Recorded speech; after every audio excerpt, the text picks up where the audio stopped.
옛날 어느 산골 마을에 눈이 무릎까지 쌓이고 살을 애는 듯한 칼바람이 쌩쌩 불어와 문풍지를 요란하게 흔들어 대던 깊은 겨울밤이었습니다. 이 마을은 첩첩산 중 깊은 곳에 자리 잡고 있어 겨울이 되면 사람들의 왕래가 거의 끊기다시피 했고, 마을 사람들은 가을에 거두어들인 곡식으로 긴 겨울을 근근히 버텨야만 했습니다.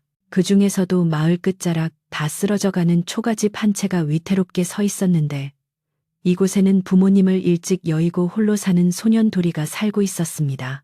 도리는 비록 나이는 어렸지만 마음씨가 비단결처럼 곱고 마을 어른들을 공경할 줄 아는 착한 아이였으나 지독한 가난은 어린 소년의 어깨를 무겁게 짓누르고 있었습니다. 도리의 집 부엌은 며칠째 불을 지피지 못해 냉골이나 다름없었고, 낡은 솥단지는 차갑게 식어 거미줄이 처질 지경이었습니다. 찬바람이 숭숭 뚫린 벽 틈으로 들어와 방 안의 온기를 모조리 앗아갔지만 도리에게 더 무서운 것은 추위보다 배고픔이었습니다. 며칠 동안 물 한 모금 제대로 마시지 못한 도리의 배에서는 꼬르륵 소리조차 나지 않을 정도로 기운이 빠져 있었고, 눈앞이 어질어질하여 앉아 있는 것조차 힘겨운 상태였습니다. 쌀독을 긁어본 지가 언제인지 기억조차 나지 않을 정도로 오래되었고, 이제는 쥐들조차 먹을 것이 없어 도리네 집을 피해 갈 정도라는 소문이 돌 만큼 상황은 절박하기 짝이 없었습니다. 배고픔을 견디다 못한 도리는 혹시나 하는 마음에 부엌 바닥을 샅샅이 뒤지기 시작했는데, 갈라진 흙바닥 틈새에서 무언가 노르스름한 것이 희미하게 반짝이는 것을 발견했습니다. 떨리는 손으로 조심스럽게 그것을 집어 들어보니 그것은 먼지를 잔뜩 뒤집어 쓴 말라비틀어진 옥수수 알갱이 하나였습니다. 지난 가을 추수 때 어디선가 굴러들어와 구석에 박혀 있었던 모양인지 겉은 딱딱하게 굳어 있었지만 굶주린 도리의 눈에는 마치 세상에서 가장 귀한 보석처럼 빛나 보였습니다. 도리는 그 작은 옥수수 알 하나를 소중하게 두 손으로 감싸 쥐고는 하마터면 기쁨의 눈물을 흘릴 뻔했습니다. 이 옥수수 알 하나가 지금 도리가 가진 전 재산이자 생명을 이어갈 유일한 희망이었기에 도리는 이것을 어떻게 먹어야 할지 한참을 고민했습니다. 그냥 입에 넣고 씹어 먹자니 너무 허무하게 사라질 것 같았고, 불에 구워 먹자니 자칫 타버려서 재가 될까봐 겁이 났습니다. 고민 끝에 도리는 이 귀한 알갱이를 커다란 솥에 넣고 물을 한가득 부어 끓이기로 마음먹었습니다. 비록 곡식은 쌀알만한 옥수수 하나일 뿐이지만 물을 많이 넣고 푹 끓이면 구수한 옥수수 냄새가 밴 뜨거운 숭늉이라도 실컷 마실 수 있을 것이라는 생각 때문이었습니다. 도리는 밖으로 나가 눈보라를 뚫고 땔감을 구해와 아궁이에 불을 지폈는데, 젖은 나뭇가지들이 매운 연기를 내뿜으며 타닥타닥 타오르기 시작했습니다. 차가웠던 부엌에 아주 오랜만에 온기가 돌기 시작했고, 솥안의 물이 서서히 데워지면서 작은 기포들이 올라오기 시작했습니다. 도리는 아궁이 앞에 쪼그리고 앉아 불꽃을 바라보며 솥안에서 춤을 추고 있을 옥수수 알 하나를 상상하며 입맛을 다시고 있었습니다. 물이 끓으면서 희미하게나마 구수한 향기가 피어오르자 도리의 뱃속에서는 요동이 치기 시작했고, 그 기다림의 시간은 마치 천년처럼 길게만 느껴졌습니다. 물이 팔팔 끓어오르며 하얀 김이 부엌을 가득 채울 무렵, 밖에서 우문거리는 바람 소리 사이로 무언가 쿵 하고 쓰러지는 둔탁한 소리가 들려왔습니다.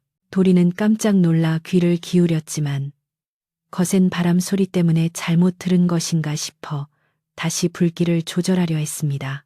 하지만 잠시 후 가녀린 신음소리가 문 밖에서 희미하게 들려왔고, 도리는 두려움 반, 호기심 반으로 조심스럽게 부엌 문을 열고 밖을 내다보았습니다. 눈보라가 몰아치는 마당 한 구석, 살인문 앞에 누군가 거적을 뒤집어 쓴 채 쓰러져 있는 모습이 희미하게 보였습니다. 도리는 서둘러 달려나가 눈 속에 파묻힌 사람을 흔들어 깨웠는데, 그는 나이가 지긋한 노인으로 행색이 남루하기 짝이 없는 거지였습니다. 노인은 며칠을 굶었는지 피골이 상접해 있었고 입술은 보랏빛으로 변해 숨만 겨우 헐떡이고 있는 위급한 상황이었습니다. 도리는 순간 갈등할 겨를도 없이 젖먹던 힘까지 짜내어 노인을 부축하여 따뜻한 아궁이 앞으로 모시고 들어왔습니다.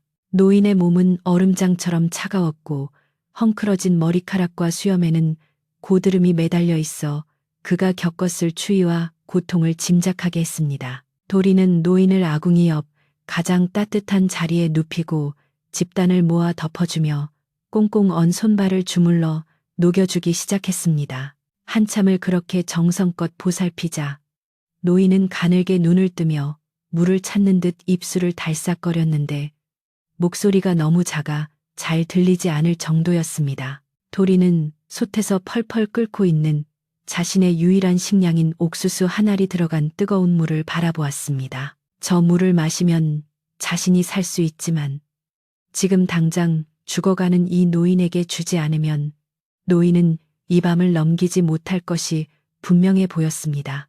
어린 도리의 마음속에서는 잠시나마 갈등이 일어났는데 자신도 굶어 죽기 직전이었기에 그 옥수수물이 너무나 간절했기 때문입니다. 하지만 도리는 돌아가신 부모님이 항상 말씀하셨던 어려운 사람을 보면 절대 외면하지 말라는 가르침을 떠올리며 마음을 다잡았습니다.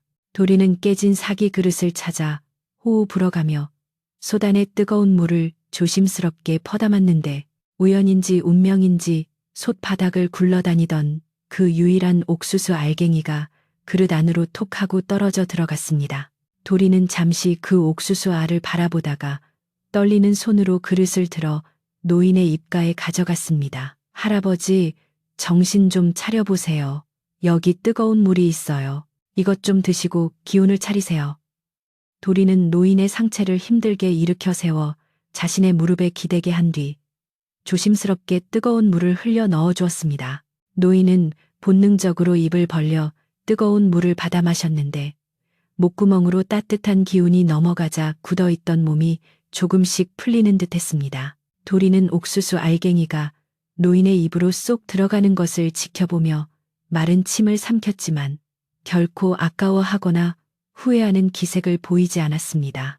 노인은 그릇을 비우고 나서야 비로소 깊은 숨을 내쉬며 흐릿한 눈동자로 자신을 살려준 은인을 바라보았습니다. 아이고, 내가 살았구나. 고맙다, 얘야. 정말 고맙다. 이 뜨끈한 국물이 아니었으면 나는 오늘 밤 저승 문턱을 넘었을 게다. 노인의 목소리는 여전히 떨렸지만 아까보다는 훨씬 힘이 실려 있었고 도리는 빈 그릇을 내려놓으며 안도의 한숨을 내쉬었습니다. 도리는 다시 솥으로 가서 남아있는 물을 퍼마셨는데 비록 건더기는 하나도 없었지만 구수한 옥수수 향이 배어 있어 마치 꿀물처럼 달게 느껴졌습니다. 도리는 배고픔이 여전히 가시지 않았지만 누군가의 생명을 구했다는 뿌듯함에 마음만은 배부른 듯 훈훈해지는 것을 느꼈습니다. 노인은 아궁이의 온기에 몸이 노곤해졌는지 금세 코를 골며 깊은 잠에 빠져들었고 도리도 그 옆에 쪼그리고 앉아 타오르는 불꽃을 바라보며 잠을 청했습니다. 밖에서는 여전히 눈보라가 몰아치고 있었지만 다 쓰러져가는 초가집 부어가는 두 사람의 숨결과 꺼지지 않은 불씨 덕분에 묘하게 평온한 공기가 감돌고 있었습니다. 도리는 꿈속에서 김이 모락모락 나는 하얀 쌀밥을 배불리 먹는 꿈을 꾸며 옅은 미소를 지었습니다. 다음 날 아침 눈보라는 거짓말처럼 멈추었고 온 세상이 하얗게 뒤덮인 고요한 아침이 밝아왔습니다. 도리는 일찍 잠에서 깨어 부엌 한 구석을 정리하고 있었는데 지난밤에 쓰러져 있던 노인도 기운을 차리고 일어나 앉아 있었습니다. 노인은 거지 행색이었지만 어딘가 모르게 범상치 않은 눈빛을 하고 있었고 도리가 건네는 따뜻한 물 한 사발을 공손하게 받아 마셨습니다. 어린 녀석이 혼자 살면서 살림도 참 야무지게 하는구나. 어제 그 귀한 곡기를 나에게 양보했으니 내 녀석 배는 오죽 고프겠느냐. 노인은 미안함과 고마움이 담긴 눈길로 도리를 바라보았습니다. 도리는 쑥스러운 듯 머리를 극적이며 대답했습니다. 아니에요, 할아버지. 어차피 옥수수 알 하나밖에 없었는걸요. 그것도 다 끓여서 물이 되었으니 나누어 먹은 셈이지요. 할아버지가 기운을 차리셔서 정말 다행이에요. 도리의 티 없이 맑은 대답에 노인은 고개를 끄덕이며 깊은 생각에 잠긴 듯한 표정을 지었습니다. 그때 마을 어귀에서부터 사람들의 웅성거리는 소리가 들려오기 시작했고 적막했던 도린의 집 주변으로 낯선 긴장감이 감돌기 시작했습니다. 밤새 쌓인 눈을 밟으며 누군가 도린의 집 쪽으로 다가오고 있었던 것입니다. 마을 사람들은 대부분 겨울에는 집 밖으로 잘 나오지 않았기에 이 이른 아침에 누군가 찾아온다는 것은 예사로운 일이 아니었습니다. 도리는 문틈으로 밖을 내다보았는데 저 멀리서 털옷을 두툼하게 차려입은 사내와 하인 몇 명이 지팡이를 휘두르며 걸어오는 모습이 보였습니다. 그는 바로 이 마을에서 가장 부유하지만 욕심이 많기로 소문난 최부자였고 그의 표정은 잔뜩 심술이 난 도깨비처럼 험상궂기 짝이 없었습니다. 도리는 가슴이 철렁 내려앉았는데 빚을 진 것도 없고 잘못한 일도 없었지만 최부자가 나타나면 항상 마을에 좋지 않은 일이 생겼기 때문입니다. 최부자는 평소에도 마을 사람들을 의심하고 툭하면 소장료를 올리거나 트집을 잡아 괴롭히는 것으로 악명이 높았습니다. 그는 자신의 곳간에 쌀이 가득 차 있어도 늘 부족하다고 투덜거렸고 가난한 사람들이 굶어 죽어가는 것을 보면서도 눈 하나 깜짝하지 않는 냉혈한이었습니다. 그런 최부자가 하필이면 쌀 한 톨 없는 도린의 집을 향해 오고 있다는 것은 분명 불길한 징조였습니다. 도린은 자기도 모르게 웅크리고 있던 몸을 더욱 움츠렸고 곁에 있던 노인은 그런 도리의 모습을 묵묵히 지켜보고 있었습니다.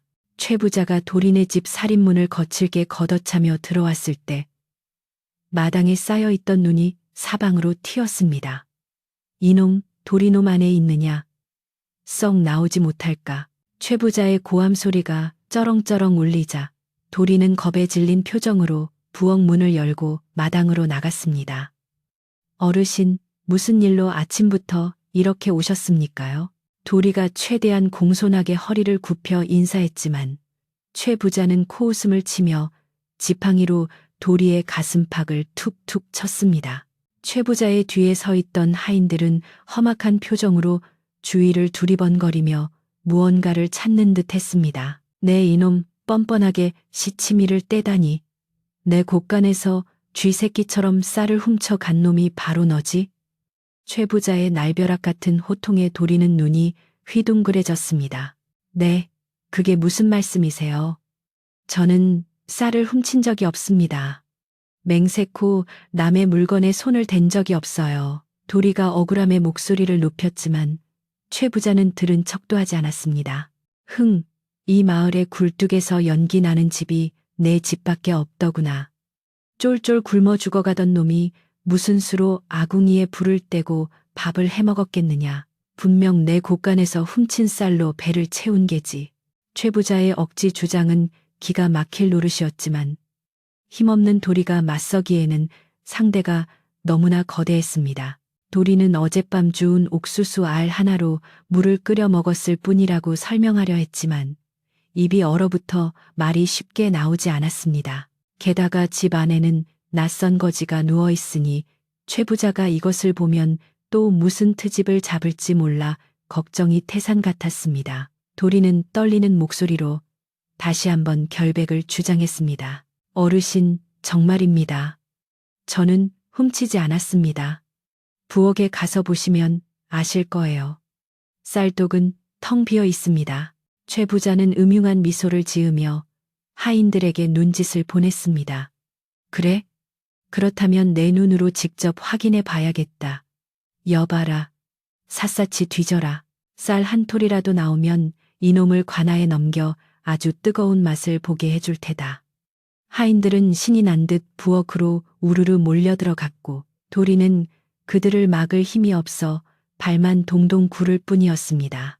부엌 안에서는 솥뚜껑이 열리고 그릇들이 달그락거리는 소리가 요란하게 들려왔고 도리는 눈물을 글썽이며 하늘을 원망했습니다. 착하게 살려고 노력했는데 왜 이런 시련이 닥치는지 알 수 없었습니다. 그때 부엌 구석 어둠 속에서 조용히 상황을 지켜보던 노인의 눈빛이 날카롭게 빛났습니다. 노인은 겉모습은 초라한 거지였지만 상황을 파악하는 눈썰미와 분위기는 예사롭지 않았습니다. 그는 도리가 공경에 처한 것을 보고도 당장 나서지 않고 최 부자가 어디까지 패악을 부리는지 가만히 지켜보고 있는 듯 했습니다. 최 부자의 하인들은 빈쌀독을 확인하고 실망한 기색이 역력했지만 소단에 남아있는 약간의 숭늉물을 발견하고는 회심의 미소를 지으며 최 부자에게 달려갔습니다. 날이 솥단지에 무언가 끓여 먹은 흔적이 있습니다. 냄새를 맡아보니 곡식 냄새가 분명합니다. 하인의 보고를 받은 최 부자는 의기양양하게 도리를 노려보았습니다. 그것 봐라. 쌀 한 톨 없다던 놈이 곡식을 삶아 먹어. 이게 훔친 게 아니면 뭐란 말이냐. 내 놈이 감히 나를 속이려 들어? 최 부자는 이제 확실한 증거를 잡았다는 듯이 목소리를 더욱 높였습니다. 마을 사람들도 하나둘씩 소란스러운 소리에 잠을 깨어 도리네 집 담장 너머로 고개를 내밀고 구경하기 시작했습니다. 도리는 억울함에 가슴이 터질 것 같았지만 가난하다는 이유로 도둑으로 몰리는 현실 앞에 무력감을 느꼈습니다. 그건 옥수수 한 알이었어요. 바닥에 떨어진 거 주워서 물 많이 붓고 끓인 거라고요. 도리가 울부짖듯 소리쳤지만 최 부자는 콧방귀를 뀌며 비웃었습니다. 옥수수 한 알. 지나가던 개가 웃겠구나. 그따위 거짓말을 누가 믿을 줄 아느냐? 넌 이제 큰일 났다.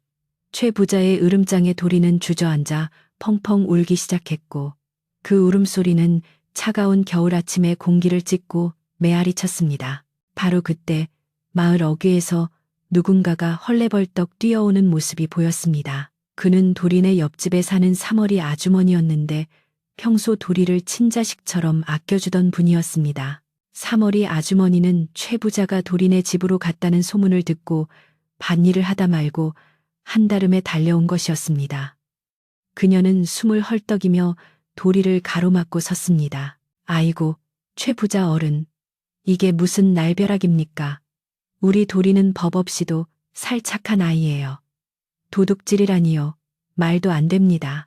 아주머니의 등장은 잠시나마 분위기를 반전시키는 듯 했지만 최 부자의 탐욕스러운 눈빛을 거두기에는 역부족이었습니다. 사머리 아주머니는 마을에서 오랫동안 살아오면서 누구보다 도리의 사정을 잘 알고 있는 사람이었습니다. 그녀는 두 팔을 벌려 최 부자와 하인들 앞을 막아서며 결연한 표정으로 말했습니다. 최 부자 어른, 이 아이가 어떤 아이인지 마을 사람들이 다 압니다. 부모 잃고 혼자 살면서도 남의 물건에 손 한 번 댄 적 없는 정직한 아이예요. 겨우 입에 풀칠이나 하며 사는 아이가 무슨 힘이 있다고 쌀을 훔치겠습니까? 제발 억지 좀 그만 부리세요. 사머리 아주머니의 목소리는 떨렸지만 그 안에는 도리를 지키려는 강한 의지가 담겨 있었습니다. 그녀의 등장에 구경하던 마을 사람들도 하나둘씩 고개를 끄덕이며 수군거리기 시작했습니다. 그래, 도리가 그럴 아이는 아니지.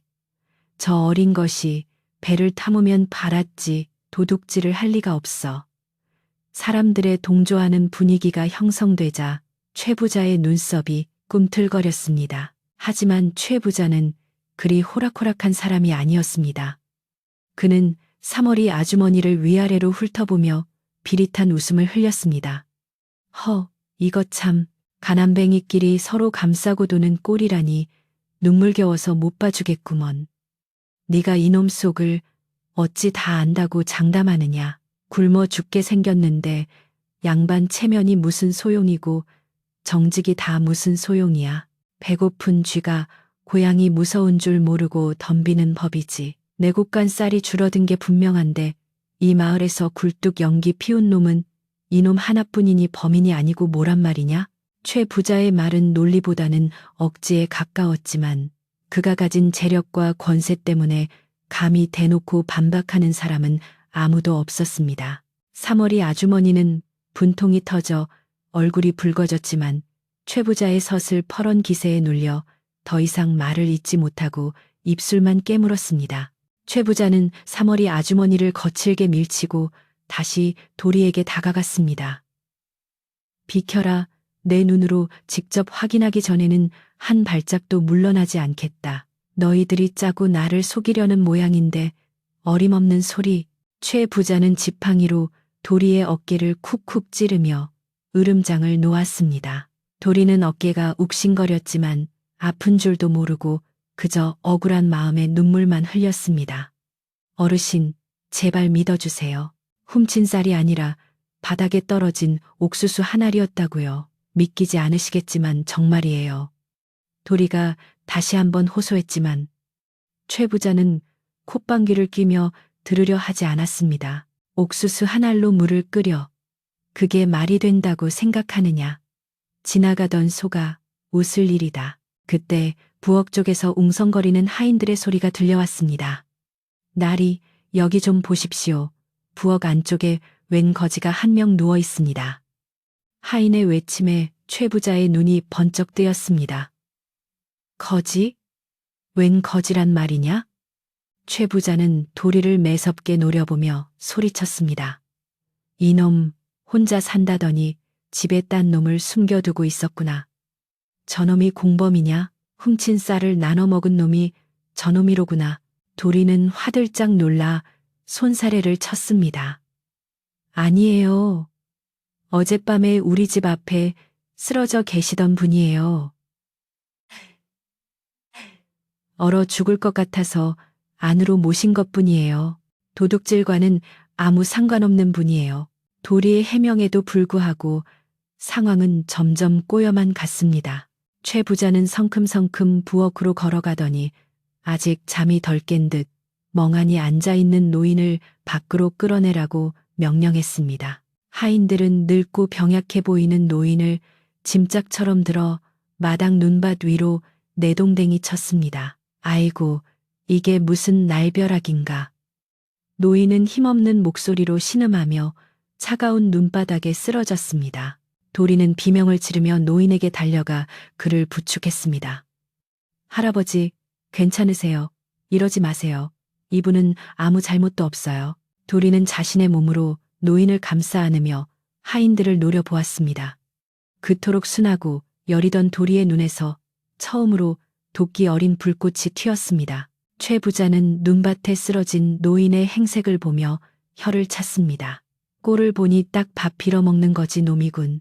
도리 내 놈이 제 주제도 모르고 거지를 거두어 내 입 하나 건사하기도 힘든 놈이 무슨 수로 남을 먹여 살려. 필시 내 곳간 더러운 쌀로 인심 쓴 게 분명해. 최 부자의 상상력은 끝도 없이 나쁜 쪽으로만 흘러갔습니다. 그는 도리가 훔친 쌀로 거지에게 밥을 해먹였다고 확신하며 이것이야말로 자신의 추측이 맞다는 결정적인 증거라고 여겼습니다. 마을 사람들도 웅성거리기 시작했습니다.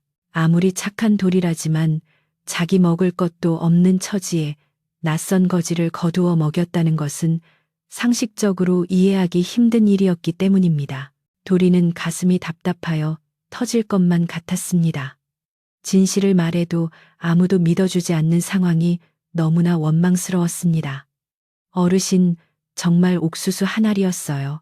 제가 먹으려다가 이분이 너무 불쌍해서 끓인 물을 드린 거라고요. 쌀밥 같은 건 구경도 못했어요. 도리는 목이 쉬도록 외쳤지만 그의 목소리는 차가운 겨울 바람에 흩어져 버릴 뿐이었습니다. 최 부자는 노인을 지팡이로 가리키며 윽박질렀습니다. 이 늙은이도 한통 속이 틀림없어. 어디서 굴러먹던 놈들이 내 마을 물을 흐리는 게냐. 여봐라, 저 솥단지를 당장 마당으로 가지고 나와라.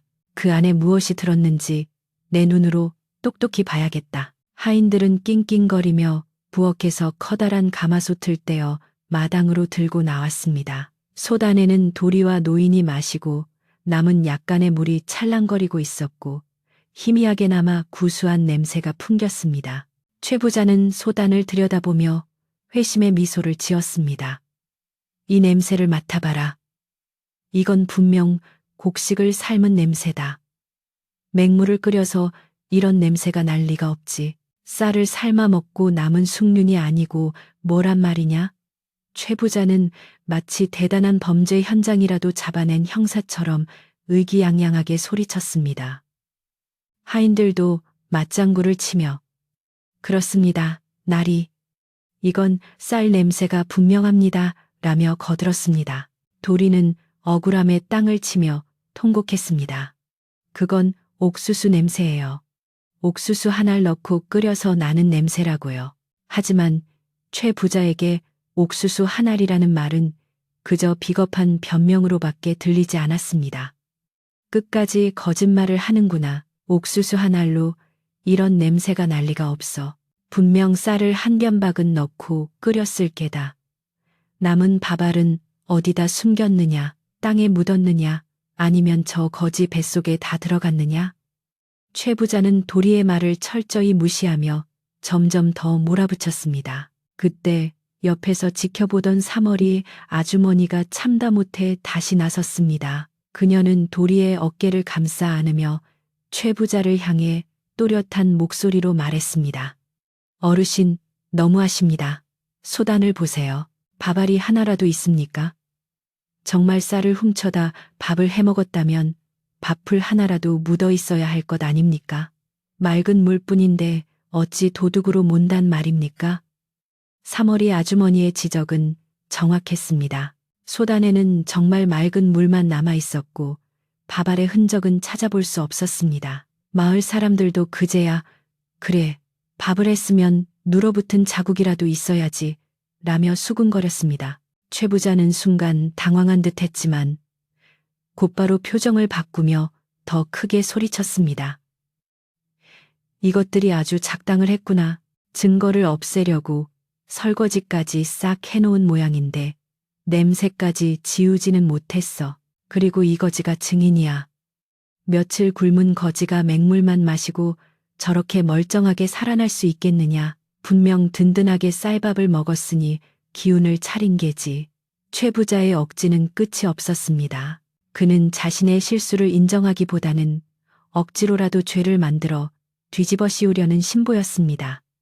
그는 이제 자존심 때문이라도 도리를 도둑으로 만들어야만 했습니다. 그 소란스러운 와중에 눈밭에 쓰러져 있던 노인은 아무 말 없이 그저 조용히 상황을 지켜보고만 있었습니다.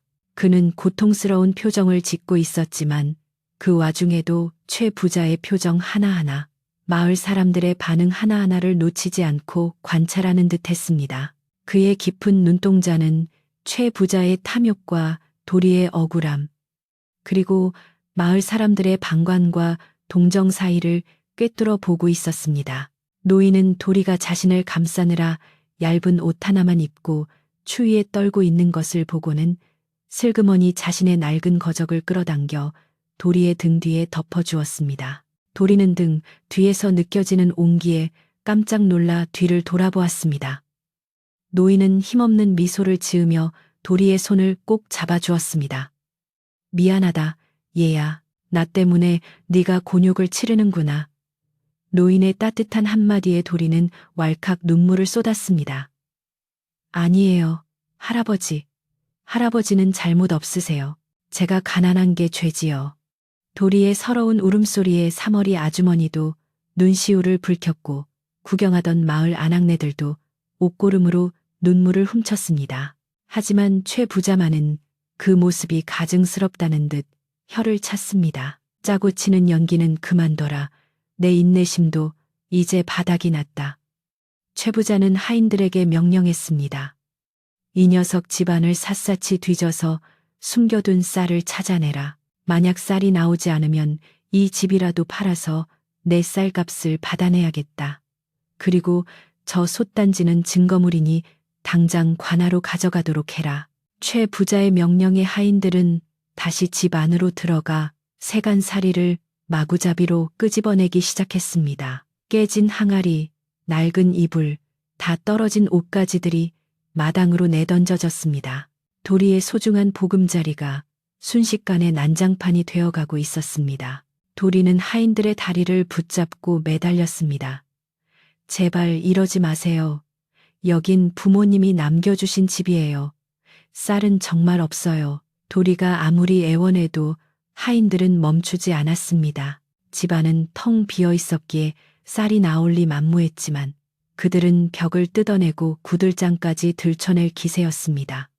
사머리 아주머니가 이 천벌받을 사람들아 라고 소리치며 말려보았지만 힘센 장정들을 당해낼 수는 없었습니다. 마을 남자들은 최 부자의 눈치를 보느라 누구 하나 선뜻 나서지 못하고 발만 동동 구르고 있었습니다. 최 부자는 마당 한가운데 뒷짐을 지고 서서 자신의 권력이 만들어낸 난장판을 흐뭇하게 바라보았습니다. 진작에 바른대로 말했으면 이런 험한 꼴은 안 보았을 것을.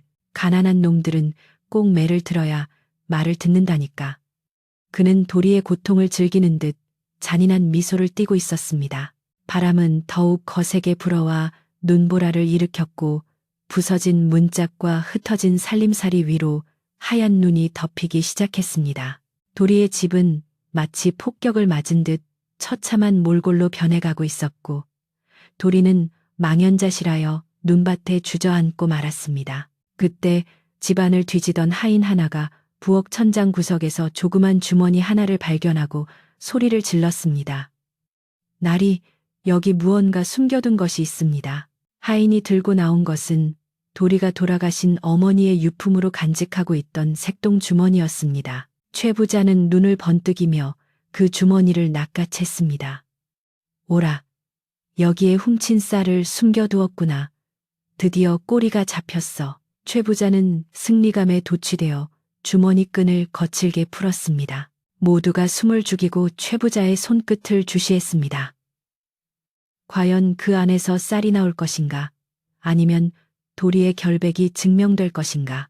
하지만 주머니를 뒤집어 털자 나온 것은 쌀이 아니었습니다. 낡은 은비녀 하나와 말린 꽃잎 몇 장이 눈 위에 떨어졌습니다. 그것은 도리 어머니가 시집올 때 가져왔던 유일한 폐물이자 도리가 가장 아끼는 보물이었습니다. 최 부자는 기대했던 쌀이 아니자 실망한 기색이 역력했지만 곧바로 표정을 일그러뜨리며 비아냥거렸습니다. 이런 잡동산이나 숨겨두고 있었단 말이냐? 쌀은 더 깊숙한 곳에 숨겨둔 게 틀림없어. 더 찾아봐. 분명 어딘가에 있을 게다. 최 부자는 은비녀를 발로 툭 차버리며 하인들을 더욱 다그쳤습니다. 도리는 기어가서 눈 속에 파묻힌 은비녀를 주워 품에 안았습니다. 돌아가신 어머니의 채취가 묻어있는 비녀가 더러운 발길질을 당했다는 사실에 도리는 참을 수 없는 분노와 슬픔을 느꼈습니다. 어머니, 죄송해요. 도리는 흐느껴 울며 어머니를 불렀습니다. 그 처절한 모습에 지켜보던 사람들의 마음도 무너져 내렸습니다. 사머리 아주머니는 더 이상 참지 못하고 최 부자의 앞을 가로막으며 소리쳤습니다. 이제 그만 좀 하십시오. 쌀이 없으면 없는 거지. 왜 애먼 아이를 잡습니까? 하늘이 무섭지도 않으십니까? 최 부자는 사머리 아주머니를 매섭게 노려보며 으르렁거렸습니다. 하늘, 내가 바로 이 마을의 하늘이다. 내 쌀을 훔쳐 간 놈을 잡는데 하늘이 무슨 상관이야. 썩 비키지 못해. 최 부자의 광기 어린 모습에 마을 사람들은 공포에 질려 뒤로 물러났습니다. 그는 이제 이성을 잃고 오직 자신의 의심을 증명하는 데에만 혈안이 되어 있었습니다. 그는 도리의 집을 아예 허물어서라도 기어코 쌀을 찾아내겠다고 고래고래 소리를 질렀습니다. 이 난리통에 잊혀져 있던 노인이 천천히 몸을 일으켰습니다. 그의 눈빛은 아까보다 훨씬 더 깊고 침착해져 있었습니다. 그는 도리의 어깨에 손을 얹으며 나지막하지만 힘있는 목소리로 말했습니다. 얘야, 울지 마라. 눈물은 약한 자의 것이지만 진실은 강한 자의 것이다. 네 눈물이 저 사람의 탐욕을 씻어낼 수는 없다. 노인의 뜬금없는 말에 도리는 울음을 멈추고 멍하니 노인을 올려다보았습니다. 거지라고만 생각했던 할아버지에게서 범접할 수 없는 위험이 느껴졌기 때문입니다. 최 부자도 노인의 목소리를 듣고 고개를 돌렸습니다. 뭐라고? 이거지놈이 뭐라 짓거리는 게냐? 진실? 배가 부르니 헛소리가 나오는 모양이구나. 최 부자는 비웃으며 노인에게 다가갔습니다. 하지만 노인은 조금도 위축되지 않고 최 부자를 똑바로 쳐다보았습니다. 그 눈빛이 어찌나 형형한지 최 부자는 순간 흠칫하며 뒷걸음질 칠 뻔했습니다. 노인은 흐트러진 옷매무새를 가다듬으며 천천히 입을 열었습니다. 부자 양반, 당신 눈에는 세상 모든 사람이 도둑으로 보이는 모양이구려. 하지만 내 눈에는 당신이 가장 큰 도둑으로 보이는데 어찌 생각하시오? 마당에는 찬물을 끼얹은 듯 정적이 감돌았습니다. 감히 최 부자에게 저런 말을 하는 사람은 이 마을에 아무도 없었기 때문입니다. 최 부자의 얼굴이 불그락푸르락해지며 분노로 일그러졌습니다. 이 천한 놈이 감히 누구 앞에서 주둥이를 놀려. 여봐라, 저놈을 당장 멍석 말아 매우 쳐라. 내 오늘 저놈의 버르장머리를 단단히 고쳐놓겠다. 최 부자의 고함 소리가 떨어지자마자 하인들이 몽둥이를 들고 노인에게 달려들었습니다. 도리는 비명을 지르며 노인의 앞을 막아섰지만 거센 운명의 소용돌이는 이제 걷잡을 수 없이 휘몰아치고 있었습니다. 하인들의 몽둥이가 허공을 가르며 내려오려는 절체절명의 순간 천둥 같은 호통 소리가 마당을 쩌렁쩌렁 울렸습니다. 멈춰라. 하늘이 두렵지 않으냐. 그 목소리는 분명 늙고 병든 거지의 입에서 나온 것이었으나 그 기세는 마치 수만 군사를 호령하는 장군의 것과도 같았습니다. 내리치던 몽둥이는 그 서슬퍼런 기압에 눌려 허공에서 멈칫했고 하인들은 보이지 않는 힘에 압도당한 듯 뒤로 주춤거렸습니다. 웅크리고 있던 도리는 깜짝 놀라 고개를 들었고 눈앞에는 방금 전까지 힘없이 쓰러져 있던 노인이 꼿꼿하게 허리를 펴고 서 있는 모습이 보였습니다. 그의 눈에서는 더 이상 노쇠한 기운을 찾아볼 수 없었고 대신 서리빨 같은 엄이 서려 있어 감히 범접할 수 없는 기운을 뿜어내고 있었습니다. 최 부자 역시 노인의 돌변한 태도에 흠칫 놀라 뒷걸음질 쳤으나 곧바로 자신의 체면을 구겼다는 생각에 얼굴이 붉게 달아올랐습니다. 이 미친 늙은이가 감히 어디서 고함을 지르는 게냐. 죽고 싶어 환장을 했구나. 최 부자는 애써 목소리를 높여 허세를 부렸지만 그의 목소리는 미세하게 떨리고 있었습니다. 노인은 옷에 묻은 눈을 천천히 털어내며 최 부자를 똑바로 응시했습니다. 부자 양반, 사람이 죄를 지었으면 벌을 받는 것이 마땅하나 죄 없는 이를 핍박하면 그 벌은 하늘이 내리는 법이요. 내 비록 가진 것 없는 늙은이나 눈과 귀가 있어 사리 분별은 할 줄 아오. 당신은 지금 쌀 몇 톨의 의심으로 사람의 목숨을 해하려 하고 있소. 노인의 말은 한마디 한마디가 비수처럼 날아와 꽂혔습니다. 구경하던 마을 사람들은 숨을 죽이고 이 기이한 광경을 지켜보았습니다. 평생을 굽신거리며 살아온 거지라고 생각했던 노인이 마을의 왕이나 다름없는 최 부자에게 호통을 치다니 이는 상상조차 할 수 없는 일이었습니다. 사머리 아주머니는 가슴을 졸이며 도리의 손을 꼭 잡았고 도리는 노인의 옷자락을 붙잡으며 떨리는 목소리로 말했습니다. 할아버지, 그러지 마세요. 저 사람들은 무서운 사람들이에요. 그냥 제가 잘못했다고 빌게요. 도리는 노인이 다칠까봐 전전긍긍했지만 노인은 부드러운 손길로 도리의 머리를 쓰다듬으며 안심시켰습니다. 아니다 도리야. 잘못한 것이 없는데 왜 비느냐. 고개를 들어라. 죄 지은 자가 고개를 숙이는 것이지 떳떳한 자가 고개를 숙여서는 안 된다. 노인의 따뜻하면서도 단호한 목소리에 도리는 울먹이며 고개를 들었습니다. 최 부자는 그 꼴이 아니꼬어 견딜 수 없었습니다. 저것들이 아주 쌍으로 나를 능멸하는구나. 여봐라. 뭘 멍하니 서 있는 게냐. 당장 저 늙은이와 놈을 끌어내어 매우 쳐라. 내 쌀을 훔쳐먹고도 저리 뻔뻔하게 구니 뼈가 부러져야 이실직고를 할 모양이다. 최 부자의 독촉에 하인들이 다시금 몽둥이를 고쳐잡고 다가오기 시작했습니다. 그때 노인이 손을 들어 제지하며 말했습니다. 잠깐, 매질을 하더라도 시시비비는 명확히 가려야 할 것 아니오. 당신이 주장하는 바는 이 아이가 당신의 쌀을 훔쳐다가 밥을 지어 먹었다는 것이고 그 증거가 저 솥단지 안에 물이라는 것이요. 노인은 마당 한가운데 놓인 가마솥을 가리켰습니다. 최 부자는 코웃음을 쳤습니다. 그렇다. 쌀 냄새가 진동을 하는데 더 무슨 증거가 필요하냐? 쌀을 삶았으니 쌀 냄새가 나는 것이지. 노인은 고개를 끄덕이며 차분하게 대꾸했습니다. 좋소. 그렇다면 저 솥의 물이 쌀을 삶은 물인지 아니면 이 아이 말대로 옥수수 하나를 삶은 물인지 확인해 보면 될 일이 아니오? 확인? 냄새만 맡아봐도 아는 것을 뭘 더 확인한단 말이냐? 시간 끌지 말고 썩 나오너라. 최 부자는 짜증을 냈지만 노인은 물러서지 않았습니다. 이 많은 사람들 앞에서 도둑 누명을 씌우려면 누구나 납득할 만한 확실한 증거가 있어야지요. 냄새는 코끝에 스치는 바람과 같아서 사람마다 달리 맡을 수 있는 법. 당신 코에는 쌀 냄새로 느껴질지 모르나 다른 이들에게는 아닐 수도 있소. 그러니 공평하게 확인해 봅시다. 노인은 주위를 둘러보며 마을 사람들에게 동의를 구하는 듯한 눈빛을 보냈습니다. 사람들은 노인의 당당한 태도에 이끌려 하나둘씩 고개를 끄덕이기 시작했습니다. 마을의 연장자인 박노인이 용기를 내어 앞으로 나섰습니다.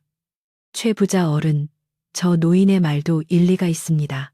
억울한 사람이 생기면 안 되니 우리 마을 사람들이 다 보는 앞에서 저 솥물을 다시 한번 자세히 살펴봅시다. 만약 정말 쌀을 삶은 물이라면 밥알이 으깨진 찌꺼기라도 나올 것이고 뜬물처럼 색이 탁할 것입니다. 박 노인의 말에 다른 사람들도 그래요, 한번 봅시다 하며 거들었습니다. 최 부자는 분위기가 이상하게 흘러가자 입맛을 다시며 못마땅해 했지만 많은 사람들이 보는 앞에서 무작정 거절할 명분이 없었습니다. 좋다. 내 놈들이 원한다면 내 똑똑히 보여주마. 하지만 만약 쌀물인 게 밝혀지면 저 늙은이와 도리놈은 내 손에 죽을 줄 알아라. 최 부자의 허락이 떨어지자 노인은 도리에게 눈짓을 보냈습니다. 도리야, 부엌에 가서 깨끗한 대접 하나 가져오너라. 도리는 훌쩍거리며 부엌으로 달려가 이가 빠지지 않은 가장 깨끗한 사기 대접을 하나 들고 나왔습니다. 노인은 그 대접을 받아들고 가마솥 앞으로 다가가 조심스럽게 국자로 솥안에 물을 퍼올렸습니다. 맑고 투명한 물이 대접에 담겼고 김이 모락모락 피어올랐습니다. 노인은 그 대접을 들고 최 부자 앞으로 갔습니다. 자, 보시오. 쌀을 넉넉히 넣고 끓였다면 물이 이리 맑을 수가 있소? 쌀뜨물처럼 뿌옇게 변해야 정상 아니오? 최 부자는 대접을 뚫어지게 쳐다보았습니다. 확실히 쌀을 삶은 물이라기엔 너무나 맑았습니다. 하지만 그는 인정하고 싶지 않았습니다. 쌀을 아주 조금 넣고 물을 많이 부었나 보지. 아니면 윗물만 살짝 떠서 그런 것 아니냐? 최 부자는 억지 주장을 펴며 물러서지 않았습니다. 노인은 씁쓸한 미소를 지으며 대접을 마을 사람들에게로 돌렸습니다. 여러분도 한번 보십시오. 그리고 냄새도 맡아보십시오. 이것이 과연 쌀을 삶은 냄새입니까? 사머리 아주머니와 박노인 그리고 마을 사람들이 차례로 대접에 코를 박고 냄새를 맡았습니다. 확실히 구수한 냄새가 나긴 하는데 밥 냄새랑은 좀 다른데요. 한 아낙네가 고개를 갸웃거리며 말했습니다. 맞아, 이건 곡식 냄새긴 한데 쌀 특유의 단내는 아니야. 약간 탄 듯하면서도 구수한 게 옥수수 수염차 냄새 같기도 하고. 다른 사람들도 저마다 한마디씩 거들었습니다. 여론이 도리에게 유리하게 돌아가자 최 부자의 얼굴은 흑빛이 되었습니다. 이 무식한 것들이 뭘 안다고 떠들어. 내 코가 개코보다 정확하다. 이건 분명 쌀 냄새야. 최 부자는 악을 쓰며 대접을 낚아채 바닥에 패대기 쳤습니다. 쨍그랑 소리와 함께 대접이 산산조각 나고 물이 사방으로 튀었습니다. 깨진 조각 사이로 물이 스며드는 것을 보며 도리는 가슴이 무너지는 것 같았습니다. 어르신, 왜 그러세요? 그건 제 생명과도 같은 물이었어요. 도리는 바닥에 주저앉아 흐트러진 물을 손으로 긁어모으려 애썼습니다. 그 처절한 모습에 마을 사람들의 눈시울이 붉어졌습니다. 노인은 조용히 도리를 일으켜 세우고는 분노에 찬 눈으로 최 부자를 노려보았습니다. 증거를 없애려고 행패를 부리는구려. 하지만 당신이 아무리 그릇을 깨도 진실은 깨지지 않소. 당신은 지금 자신의 탐욕을 감추기 위해 죄 없는 아이의 마지막 양식마저 짓밟았소. 최 부자는 이제 이성을 완전히 잃어버렸습니다. 시끄럽다. 내 놈들이 작당하고 나를 바보로 만들려는구나. 쌀이 안 나왔다고? 그렇다면 배를 갈라보면 알겠지. 내 놈들 뱃속에 들어간 쌀을 확인해야겠다. 최 부자는 하인들에게 칼을 가져오라고 소리쳤습니다. 마을 사람들은 경악하며 비명을 질렀습니다. 아이고, 사람 잡네. 최 부자가 미쳤어. 사람들은 공포에 질려 도망치려 했지만 최 부자의 하인들이 살인문을 막아서서 나가지 못하게 했습니다. 마당은 순식간에 아수라장이 되었습니다. 이 혼란 속에서 도리는 문득 자신이 옥수수 알을 줍던 순간을 떠올렸습니다. 어르신, 제 배를 가르세요. 제 배를 갈라서 쌀이 나오면 저는 죽어도 여한이 없습니다. 하지만 쌀이 나오지 않으면, 옥수수 알 하나만 나오면 그때는 어떡하실 건가요? 도리가 갑자기 앞으로 뛰쳐나가며 외쳤습니다. 그의 눈에는 죽음을 각오한 결기가 서려 있었습니다. 어린 소년의 당찬 외침에 소란스럽던 마당이 일순간 조용해졌습니다. 최 부자도 도리의 기세에 눌려 잠시 할 말을 잃었습니다. 도리는 울먹이며 말을 이었습니다. 며칠을 굶었어요.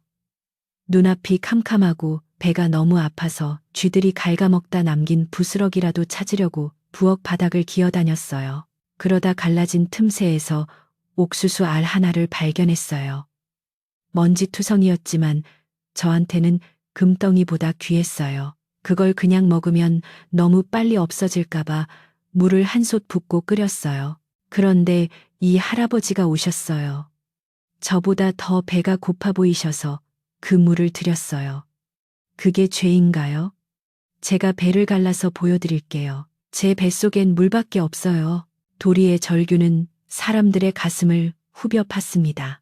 여기저기서 훌쩍이는 소리가 들려왔습니다. 최 부자는 도리의 말에 잠시 당황했지만 이미 뽑은 칼을 도로 넣을 수는 없었습니다. 말은 청산유수구나. 그래, 네가 그렇게 당당하다면 어디 한번 해보자. 내 배를 갈라서 쌀이 안 나오면 내 전 재산의 절반을 내 놈에게 주마. 하지만 쌀알 하나라도 나오면 너는 물론이고 저 늙은이와 너를 편드는 놈들까지 모조리 관아에 넘겨 반역죄로 다스리게 하겠다. 최 부자는 자신의 자존심을 걸고 무모한 내기를 제안했습니다. 그는 여전히 도리가 거짓말을 하고 있다고 믿고 싶었습니다. 아니, 믿어야만 했습니다. 그때 노인이 앞으로 나서며 최 부자의 앞을 가로막았습니다. 잠깐, 어린아이의 목숨을 담보로 그런 끔찍한 내기를 하다니 당신이 정령 사람입니까? 내기는 나와 합시다. 노인의 목소리는 낮지만 묵직하게 깔렸습니다. 당신은 이 아이가 쌀을 훔쳤다고 확신하고 나는 아니라고 확신하오. 그렇다면 증명할 방법은 배를 가르는 것이 아니라 더 확실하고 평화로운 방법이어야 하오. 최 부자는 비릿한 웃음을 지었습니다. 평화로운 방법, 그런 게 어디 있어. 증거가 없으면 몸으로 때우는 수밖에. 노인은 품 안에서 무언가를 꺼낼 듯 손을 넣었다가 다시 멈추었습니다. 그리고는 의미심장한 미소를 지으며 말했습니다. 이 소단에 남은 것이 무엇인지 냄새나 눈으로 확인하는 것이 아니라 가장 확실한 증인이 있소. 증인, 누구 말이냐? 너와 한패인 저 마을 놈들 말이냐? 최 부자가 비웃었습니다. 노인은 고개를 저었습니다. 아니요. 바로 당신의 혀요. 당신이 미식가라 자부한다면 이 물을 직접 맛보고 쌀물인지 옥수수 물인지 구별 못할 리 없지 않소? 최 부자는 황당하다는 듯 펄쩍 뛰었습니다. 뭐라, 나더러 거지들이나 먹는 저 구정물을 마시란 말이냐? 내 놈이 미쳤구나. 노인은 차갑게 응수했습니다. 자신의 의심을 증명하기 위해 아이의 배를 가르자는 사람이 고작 물 한 모금 마시는 게 두려우시오. 만약 이 물을 마시고 쌀 맛이 난다면 당신의 승리요. 내가 내 목을 내놓겠소. 허나 옥수수 맛이 난다면 당신은 이 아이 앞에 무릎 꿇고 사죄해야 할 것이오. 노인의 제안은 최 부자의 자존심을 교묘하게 건드렸습니다. 마을 사람들의 시선이 모두 최 부자에게 쏠렸습니다. 여기서 거절하면 겁쟁이가 되는 꼴이었습니다. 최 부자는 씩씩거리며 솥단지로 다가갔습니다. 좋다. 내 기꺼이 마셔주마. 그리고 내 놈의 목을 쳐주마. 최 부자는 솥 안에 남은 물을 국자로 퍼서 입으로 가져갔습니다. 그의 손은 분노로 떨리고 있었지만 눈은 도끼로 가득 차 있었습니다. 꿀꺽 꿀꺽 최 부자가 물을 삼키는 소리가 정적 속에 크게 울렸습니다. 사람들은 침을 삼키며 최 부자의 입을 주시했습니다. 한 모금, 두 모금 마신 최 부자의 표정이 미묘하게 일그러지기 시작했습니다. 그 맛은 분명 그가 평생 먹어온 쌀의 단맛이 아니었습니다. 구수하면서도 씁쓸한, 태어나서 처음 맛보는 거칠고 투박한 맛, 바로 탄 옥수수의 맛이었습니다. 하지만 최 부자는 멈추지 않았습니다. 그는 국자를 내던지며 소리쳤습니다. 이건 쌀맛이다. 분명 쌀맛이야. 내 놈들이 쌀을 태워서 이런 맛이 나게 조작한 거야. 그는 끝까지 자신의 오류를 인정하지 않고 억지를 부렸습니다. 그러나 그의 눈동자는 심하게 흔들리고 있었고 목소리에는 아까와 같은 확신이 없었습니다. 마을 사람들은 최 부자의 반응을 보고 진실을 직감했습니다. 아, 정말 옥수수였구나. 사람들의 눈초리가 경멸로 바뀌기 시작했습니다. 도리는 그제야 긴장이 풀려 다리에 힘이 풀렸습니다. 노인은 그럴 줄 알았다는 듯 혀를 찼습니다. 혀는 쌀맛이 아니라 하는데 입은 쌀맛이라 우기는구려. 탐욕이 눈을 가리더니 이제는 혀까지 마비시켰소? 노인의 조롱에 최 부자는 길길이 날뛰었습니다. 닥쳐라. 내 말이 곧 법이다. 여봐라. 저놈들을 당장 포박해라. 관하로 끌고 가서 문초를 해야겠다. 최 부자는 이제 막무가내로 힘을 쓰려 했습니다. 하인들이 다시 달려들려는 찰나 노인이 품 안에서 무언가를 꺼내어 높이 치켜들었습니다. 햇빛을 받아 번쩍이는 그것은 단순한 물건이 아니었습니다. 모두 그 자리에 멈춰라. 노인의 외침과 함께 그가 손에 든 것이 무엇인지 드러나는 순간 달려들던 하인들은 그 자리에 얼어붙은 듯 멈춰 섰습니다. 그것은 낡은 거지 옷과는 전혀 어울리지 않는 금빛 찬란한 둥근 페파였습니다. 그 페에는 왕을 상징하는 문양이 선명하게 새겨져 있었고 그 아래에는 아맹, 아니라는 두 글자가 붉게 빛나고 있었습니다. 마당에 있던 모든 사람들의 눈이 그 폐에 고정되었습니다. 바람조차 숨을 죽인 듯한 침묵이 흘렀습니다. 이것이 바로 그동안 숨겨져 있던 진실이 드러나는 서막이었습니다. 찬란한 금빛 폐가 겨울 햇살을 받아 눈부시게 번쩍이자 마당에 있던 모든 사람들의 눈이 멀어버릴 것만 같았습니다. 그곳에 있던 하인들은 들고 있던 몽둥이를 스르르 떨어뜨리며 털썩 주저앉았고 마을 사람들은 입을 다물지 못한 채 그저 멍하니 노인을 바라볼 뿐이었습니다. 그 폐에 새겨진 말 문양은 단순한 그림이 아니라 나라님의 권한을 대리하는 막강한 힘을 상징하는 것이었기에 산골 마을의 촌부들에게는 하늘이 내려온 것과 다름없는 충격이었습니다. 조금 전까지 늙고 병든 거지로만 보였던 노인의 등 뒤로 보이지 않는 후광이 비치는 듯했고 그의 남루한 옷자락마저 이제는 고고한 선비의 도포 자락처럼 위엄있게 느껴졌습니다. 바람소리마저 멈춘 듯한 정막 속에서 노인은 천천히 패를 거두며 주위를 둘러보았습니다. 암행어사 출두야. 어디선가 우렁찬 고함 소리가 들려오더니 마을 어귀와 담장 뒤에서 숨어있던 건장한 사내들이 몽둥이와 포승줄을 들고 벌떼처럼 마당으로 들이닥쳤습니다. 그들은 노인을 호위하며 순식간에 최 부자와 그의 하인들을 포위했고 서슬퍼런 기세로 마당을 장악했습니다. 최 부자는 다리에 힘이 풀려 그 자리에 털썩 주저앉고 말았습니다. 얼굴색은 하얗게 질리다 못해 푸르딩딩해졌고 턱은 덜덜 떨려 이가 부딪히는 소리가 딱딱거리며 들려왔습니다. 그는 자신이 지금 꿈을 꾸고 있는 것이기를 간절히 바랐지만 눈앞에 펼쳐진 광경은 너무나도 생생하고 참혹한 현실이었습니다. 방금 전까지 자신의 발 아래 있던 거지가 생사여 탈권을 쥔 저승사자로 돌변한 것입니다. 어사는 최 부자 앞으로 천천히 걸어가 내려다보며 엄한 목소리로 꾸짖었습니다. 최가야, 네 죄를 네가 알렸다.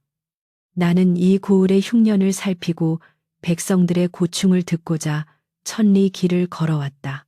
헌데 내 눈에 보인 것은 서로 돕는 미덕이 아니라 가진 자의 추악한 탐욕과 없는 자에 대한 무자비한 핍박뿐이었다.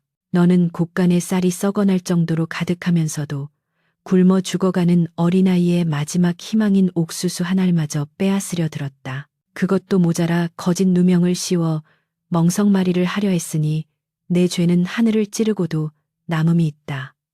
어사의 목소리는 낮았지만 그 울림은 천둥보다 더 크게 최 부자의 가슴을 후려쳤습니다. 최 부자는 땅바닥에 머리를 처박으며 살려달라고 애원했습니다.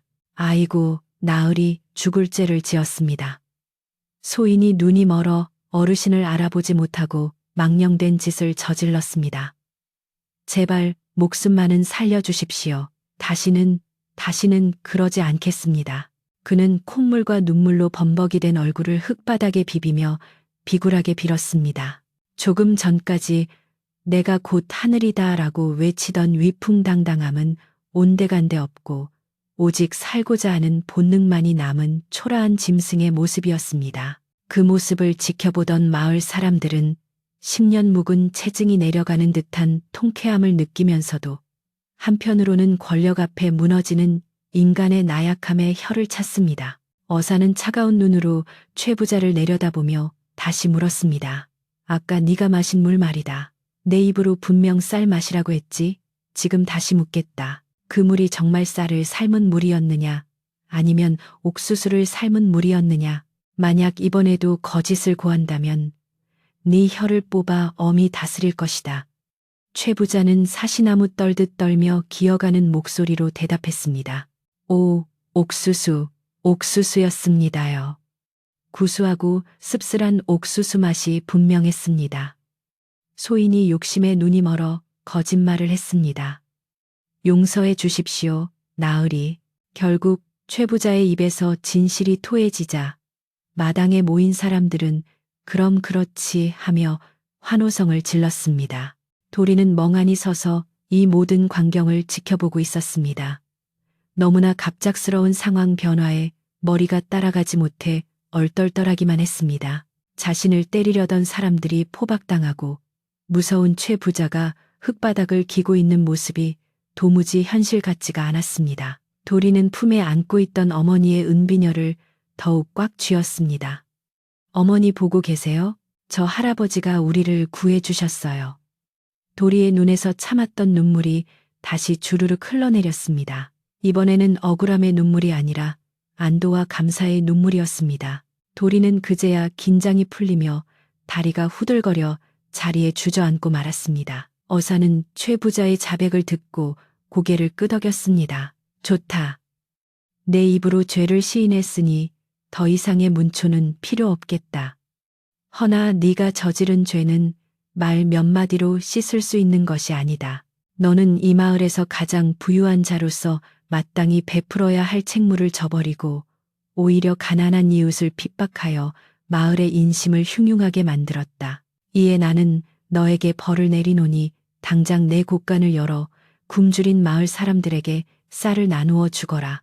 특히 이 아이에게는 네가 준 상처와 모욕에 대한 값으로 쌀 10가마니를 배상하고 부서진 세간살이를 모두 새 것으로 변상하도록 하라. 어사의 판결이 내려지자 마을 사람들은 기쁨의 함성을 질렀습니다. 만세, 암행어사 나으리 만세. 사람들은 서로 얼싸안고 펄쩍펄쩍 뛰었습니다. 매년 흉년과 최부자의 횡포에 시달려온 그들에게 곡간을 연다는 것은 꿈에서나 바라던 일이었기 때문입니다. 최부자는 재산이 아까워 속이 쓰렸지만 목숨을 부지하기 위해서는 선택의 여지가 없었습니다. 예, 분부대로 하겠습니다. 당장 곡간을 열겠습니다요. 최부자는 하인들에게 눈짓을 보내며 서둘러 자리를 피하고 싶어 했습니다. 그러나 어사는 거기서 멈추지 않았습니다. 그리고 너는 오늘부터 3일 동안 대문 밖 출입을 금하고 집안에서 근신하며 내 잘못을 뉘우치도록 하라. 만약 백성들의 원성이 다시 내 귀에 들린다면 그때는 내 전 재산을 몰수하고 너를 관하로 압송할 것이니 명심해라. 어사의 엄포에 최부자는 연신 머리를 조아리며 명심하겠습니다. 명심하겠습니다를 반복했습니다. 어사의 명을 받은 역졸들이 최부자를 일으켜 세워 질질 끌고 나갔고 그의 뒤를 따라 하인들도 고개를 푹 숙인 채 도망치듯 도린의 집을 빠져나갔습니다. 악독했던 기운이 물러가자 마당에는 다시금 평온한 겨울 햇살이 비치기 시작했습니다. 최부자 일행이 사라지자 어사는 도리에게 다가와 몸을 낮추었습니다. 그의 표정은 아까의 서슬퍼런 모습은 온데간데 없고 다시 어젯밤에 인자한 할아버지 얼굴로 돌아와 있었습니다. 많이 놀랐느냐? 내 신분을 미리 밝히지 못해 너를 공경에 빠뜨린 것 같아 미안하구나. 하지만 네가 보여준 그 진실된 마음이 아니었다면 나도 오늘 같은 판결을 내릴 수 없었을 게다. 너의 정직함이 너를 구하고 이 마을을 구한 것이다. 어사는 도리의 흙 묻은 손을 따뜻하게 잡아주었습니다. 그 거친 손의 온기가 도리의 얼어붙은 마음을 사르르 녹여주었습니다. 도리는 훌쩍이며 말했습니다. 할아버지, 아니, 어사님, 저는 정말 꿈만 같아요. 제가 잘한 건 하나도 없어요. 그냥 배고픈 사람끼리 나눠 먹은 것뿐인걸요. 도리의 겸손한 말에 어사는 허어 웃으며 도리의 머리를 쓰다듬었습니다. 그것이 바로 가장 큰 공덕이다. 쌀 1000석을 가진 자가 100석을 내놓는 것보다 가진 것 하나 없는 내가 옥수수 하나를 내놓은 것이 더 귀하고 값진 법이지. 너는 장차 큰 사람이 될 그릇을 가졌다. 어사의 칭찬에 옆에 서 있던 사머리 아주머니도 눈물을 글썽이며 고개를 끄덕였습니다. 맞습니다요. 우리 도리는 정말 착한 아이예요. 마당은 이제 축제 분위기로 변했습니다. 역졸들이 최 부자의 집으로 가서 쌀가마니를 메고 오기 시작했습니다. 하얀 쌀이 가득 든 가마니가 도린의 마당에 하나둘씩 쌓이자 마을 사람들은 넋을 잃고 바라보았습니다. 세상에 저게 다 쌀이야? 이게 꿈이냐 생시냐? 사람들은 쌀가마니를 쓰다듬으며 감격스러워했습니다. 어사는 마을 사람들에게 공평하게 쌀을 나누어 주라고 지시했고 사머리 아주머니와 박노인이 나서서 질서정연하게 배급을 도왔습니다. 굶주림에 지쳐있던 마을 사람들의 얼굴에 오랜만에 생기가 돌기 시작했습니다. 어사는 역졸들을 시켜 난장판이 된 도린의 집을 정리하게 했습니다. 부서진 문짝을 고쳐 달고 찢어진 창호지를 새로 바르고 마당에 흩어진 살림살이를 제자리에 돌려놓았습니다. 장정들이 팔을 걷어붙이고 나서니 집은 금세 예전보다 더 말끔한 모습으로 변해갔습니다. 도리는 자신의 집이 다시 아늑한 보금자리로 돌아오는 과정을 지켜보며 가슴이 벅차올랐습니다. 부서진 줄 알았던 장독대도 다시 세워졌고 아궁이에는 다시 따뜻한 불이 지펴졌습니다. 차가웠던 냉돌방이 서서히 데워지기 시작했습니다. 어사는 도리에게 윙크를 하며 말했습니다. 자, 집도 대충 정리가 되었으니 이제 배를 채워야 하지 않겠느냐. 어제는 물배를 채웠으니 오늘은 진짜 밥배를 채워보자꾸나. 어사의 말에 도리는 배에서 꼬르륵 소리가 나는 것을 느끼고 얼굴을 붉혔습니다. 네, 사실 배가 많이 고파요. 도리의 솔직한 대답에 주변 사람들은 왁자지껄 웃음을 터뜨렸습니다. 어사는 역졸들에게 일러 장터에서 고기와 찬거리를 사오게 했습니다. 오늘 밤은 도리네 집에서 마을 잔치를 벌이기로 한 것입니다. 3월이 아주머니와 동네 아낙네들은 팔을 걷어붙이고 부엌으로 들어갔습니다. 최 부잔에서 가져온 뱃살을 씻어 안치고 역졸들이 가져온 고기를 썰어 국을 끓이기 시작했습니다. 얼마 지나지 않아 굴뚝에서는 하얀 연기가 피어올랐고 고소한 밥 냄새와 구수한 고기 냄새가 온 마을에 퍼져나갔습니다. 며칠 동안 찬바람만 쌩쌩 불던 썰렁한 부엌이 아낙네들의 수다 소리와 도마질 소리, 그리고 맛있는 냄새로 가득 차니 마치 명절날 아침 같은 활기가 넘쳤습니다. 도리는 부엌 문턱에 앉아 그 부산한 풍경을 바라보며 비로소 마음의 평화를 되찾았습니다. 어사는 마루에 걸터 앉아 먼 산을 바라보며 곰방대에 불을 붙였습니다. 그는 수많은 고을을 다니며 탐관오리를 벌하고 백성을 구제했지만 오늘처럼 마음이 뿌듯했던 적은 드물었습니다. 벼랑 끝에 몰린 상황에서도 인간으로서의 품격을 잃지 않은 어린 소년을 보며 그는 이 나라의 미래가 그리 어둡지만은 않다는 희망을 보았기 때문입니다. 어사는 품속에서 아까 도리가 보여주었던 옥수수 한 알, 아니 사실은 옥수수 껍질만 남은 찌꺼기를 꺼내어 손바닥 위에 올려놓고 물끄러미 바라보았습니다. 이 작은 껍질 하나가 천석군 부자를 이겼구나. 해가 서산으로 뉘엿뉘엿 넘어가면서 하늘은 붉은 노을로 물들기 시작했습니다. 눈 덮인 산봉우리가 황금빛으로 빛나고 마을의 초가지붕 위에도 따스한 노을이 내려앉았습니다. 도리네 집마당에는 멍석이 깔리고 마을 사람들이 옹기종기 모여 앉았습니다. 다들 각자의 집에서 김치나 나물 같은 소박한 반찬들을 하나씩 들고 나왔습니다. 비록 화려한 상차림은 아니었지만 그 어떤 진수성찬보다 귀하고 따뜻한 밥상이 차려지고 있었습니다. 사람들의 얼굴에는 더 이상 근심이나 두려움이 없었고 오직 함께 나누는 기쁨만이 가득했습니다. 도리는 부엌에서 갓 지은 하얀 쌀밥이 담긴 그릇을 양손으로 조심스럽게 받쳐들고 나왔습니다. 김이 모락모락 나는 쌀밥에서는 윤기가 자르르 흘렀고 그 달콤하고 고소한 향기는 도리의 코끝을 간지럽혔습니다. 도리는 그 밥그릇을 제일 먼저 어사에게 가져갔습니다. 어사님, 진지 드세요.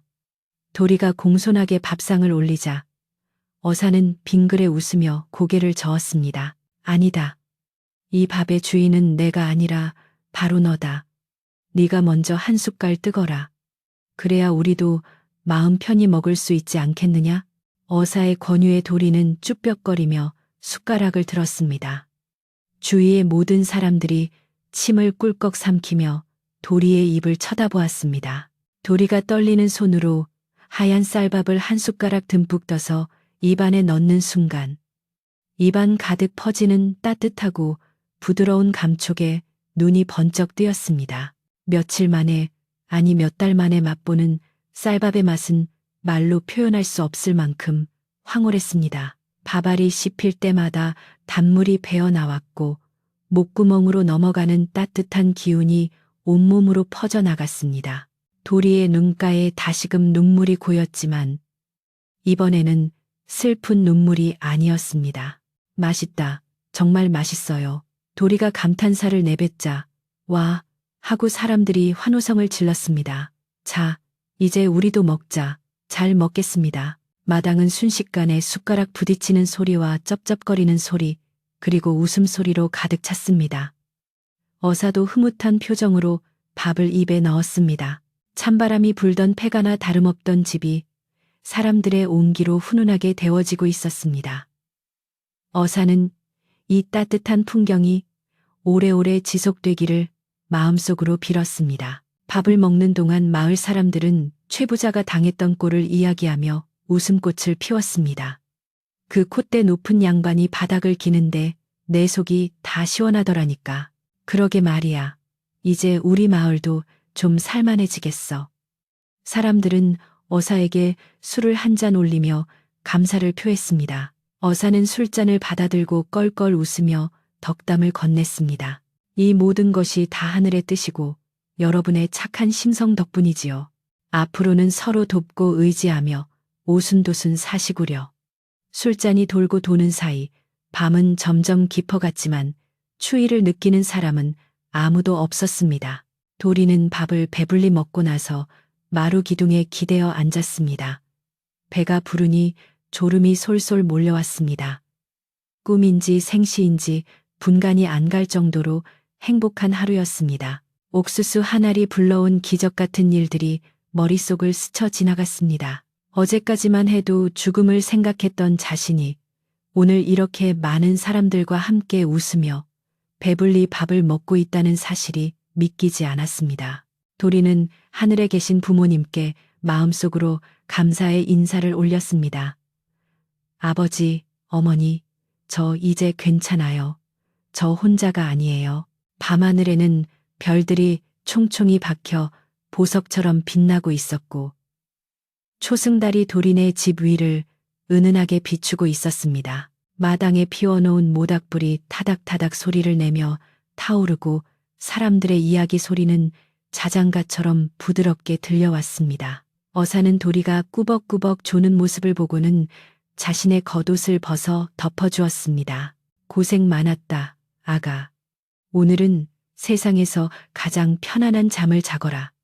어사의 따뜻한 손길을 느끼며 도리는 깊고 평온한 잠 속으로 빠져들었습니다. 모든 고통과 시름이 눈 녹듯 사라진 평화로운 밤이었습니다. 다음 날 아침, 마을을 감싸고 있던 거센 눈보라는 거짓말처럼 자취를 감추었고 따스한 햇살이 하얀 눈밭 위로 쏟아져 내리며 온 세상을 눈부신 은색으로 물들였습니다. 도리는 낡은 창호지 문을 뚫고 들어오는 환한 빛에 눈을 비비며 잠에서 깨어났는데 지난밤의 그 벅찬 일들이 혹시 꿈은 아니었을까 하는 생각에 잠시 멍하니 천장을 바라보았습니다. 하지만 배 위에 덮여 있는 어사님의 도포 자락과 부엌에서 솔솔 풍겨오는 구수한 밤냄새는 어제 있었던 모든 일이 분명한 현실임을 말해주고 있었습니다. 도리는 이불 속에서 꼼지락거리는 자신의 발이 더 이상 시리지 않다는 사실에 안도하며 생전 처음 느껴보는 포근하고 나른한 아침의 여유를 만끽했습니다. 도리가 부스스한 머리로 방문을 열고 마당으로 나가자 이미 일찍 일어난 사머리 아주머니와 동네 아낙들이 부지런히 아침밥을 짓고 있었습니다. 마당 한 구석에는 어젯밤 최 부자네 곳간에서 가져온 쌀가마니들이 든든하게 쌓여 있었고 솥단지에서는 하얀 김이 모락모락 피어오르며 평화로운 마을의 풍경을 그려내고 있었습니다. 어사님은 마루에 앉아 뒷짐을 진 채 눈 덮인 먼 산을 바라보며 깊은 생각에 잠겨 있었는데 그의 표정은 어제 죄인을 심판하던 서리빨 같은 모습이 아니라 인자하고 온화한 할아버지의 모습 그대로였습니다. 도리는 조심스럽게 다가가 어사님께 아침 문안 인사를 올렸습니다. 안녕히 주무셨습니까, 어사님? 도리의 씩씩한 목소리에 어사는 빙그레 웃으며 고개를 돌렸습니다. 오냐, 도리로구나. 밤사이 춥지는 않았느냐? 내 코가 맹맹한 걸 보니 지난밤의 고단함이 아직 다 가시지 않은 모양이구나. 어사는 도리의 이마를 짚어주며 따뜻하게 물었습니다. 도리는 어사님의 손길이 돌아가신 할아버지의 손길처럼 느껴져 가슴 한구석이 뭉클해졌습니다. 아니에요. 어사님이 덮어주신 옷 덕분에 정말 따뜻하게 잘 잤습니다. 태어나서 이렇게 푹 자본 건 처음인 것 같아요. 도리의 대답에 어사는 흐뭇한 표정으로 고개를 끄덕이며 도리의 어깨를 토닥여 주었습니다. 아침 식사가 준비되자 마을 사람들은 다시 한번 마당에 둘러앉아 김이 모락모락 나는 따뜻한 쌀밥과 국을 나누어 먹었습니다. 어제 저녁의 잔치가 흥겨운 축제였다면 오늘 아침의 식사는 차분하고 경건한 감사의 시간이었습니다. 사람들은 숟가락을 뜰 때마다 서로의 얼굴을 바라보며 웃음을 지었고 밥알 하나하나에 담긴 소중함을 되새기며 천천히 식사를 했습니다. 도리 역시 밥그릇을 싹싹 비우며 이 평범한 아침 식사가 얼마나 큰 행복인지 뼈저리게 느꼈습니다. 배가 부르니 마음도 넉넉해져서 세상 모든 것이 아름답게만 보였습니다. 식사가 끝난 후 어사는 마을 사람들을 모아놓고 떠날 채비를 서둘렀습니다. 나는 이제 한양으로 돌아가 임금님께 이 마을의 사정을 고하고 다시는 최부자 같은 탐관오리가 백성들을 괴롭히지 못하도록 조치할 것이다. 그리고 너희들도 이번 일을 거울 삼아 서로 돕고 의지하며 살아가거라. 어려운 이웃을 외면하지 않는 마음, 그것이 바로 이 마을을 지키는 가장 큰 힘이 될 것이다. 어사의 당부에 마을 사람들은 고개를 숙이며 명심하겠노라고 다짐했습니다. 사람들은 어사님의 옷자락이라도 잡고 싶은 심정이었지만 나라시를 하는 분을 더 이상 붙잡을 수는 없었습니다. 어사는 떠나기 직전 도리를 따로 불러내어 자신의 앞에 세웠습니다. 도리야, 너는 비록 가진 것은 없으나 천하를 움직일 만한 큰 마음을 가졌다. 옥수수 하나를 나눌 줄 아는 그 용기가 너의 운명을 바꾼 것이다. 나는 너의 그 마음이 이 산골 마을에만 머물기에는 너무나 아깝다고 생각한다.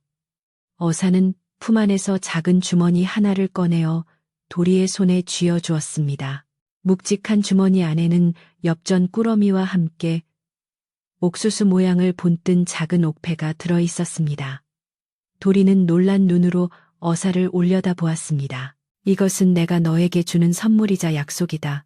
이 돈으로 공부를 하거라. 글을 익히고 세상의 이치를 깨우쳐서 훗날 힘없고 가난한 사람들을 돕는 훌륭한 사람이 되거라. 그리고 이 옥패는 내가 너를 잊지 않겠다는 증표이니 힘들 때마다 이것을 보며 오늘의 다짐을 잊지 말거라.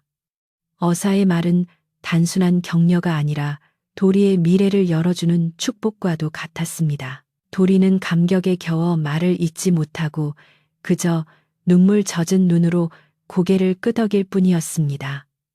네, 어사님, 꼭 훌륭한 사람이 되겠습니다. 어사님처럼 억울한 사람을 구해주는 사람이 될게요.